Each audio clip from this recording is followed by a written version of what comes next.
Well, Nadir, you're heavily involved in the youth movement here in the country, and sometimes youth is known more for vigor. You know, the Bible says wisdom is for the gray hair and strength for those that are young, but is the youth movement here in the church, is it also characterized by prayer? So many churches in the West that don't have any prayer meeting at all. It's not that the youth haven't been with the adults, they've shut them down. Yeah. And they started another prayer meeting Wednesday, fully young people. Yeah. And they are filling the house of prayer. We have a house of prayer here, 24-hour, and mostly inhabited by young people. They come to take a shift 2 hours. And where I've seen the youth really mature in the past few years is that they are really forgetting about themselves, their own needs, and even their own spiritual battles, and they're praying for bigger things. Yeah. Yeah.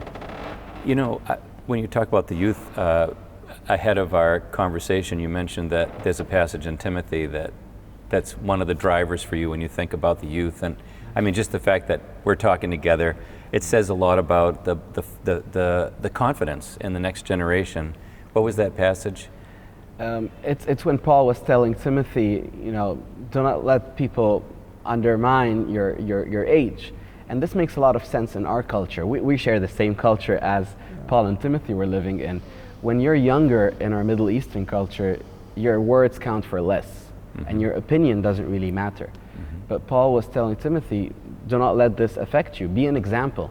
Be an example in your prayer, in your preaching, in your life, and you can make a difference given your age. There's a feeling of this open, breathing, generational invitation that the next generation is welcome to step into the vision of the church and to take ownership of it.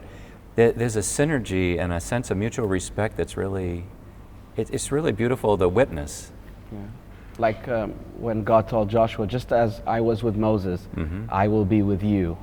But God is encouraging many young people who have opportunities to go to the West and you know, be something and make money to stay and carry the torch. Yeah.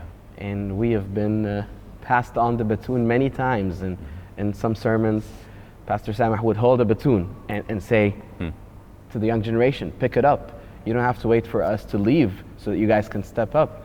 There is room for both generations right now. We need each other, and we need to be witnesses. The history of this church was a great example of that. That the youth movement in this church was leading the church in certain time. The mission ministry started from within. The drug rehabilitation ministry started from within the young people. The sports ministry started from within the youth ministry. And we felt now as gray-haired people that we have to be aware that they are not only the future, they are the present time. They are the source of power and enthusiasm. They can do much more than us. So we insisted not only to pass the baton in a symbolic way, but practically now in the big celebrations that we do inside the church and in Beit el-Wadi, we insist to have one of them as a main speaker.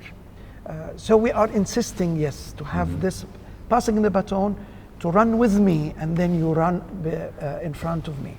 And we are doing, and we are very happy to have this happening, really, not as a symbolic way, but practical.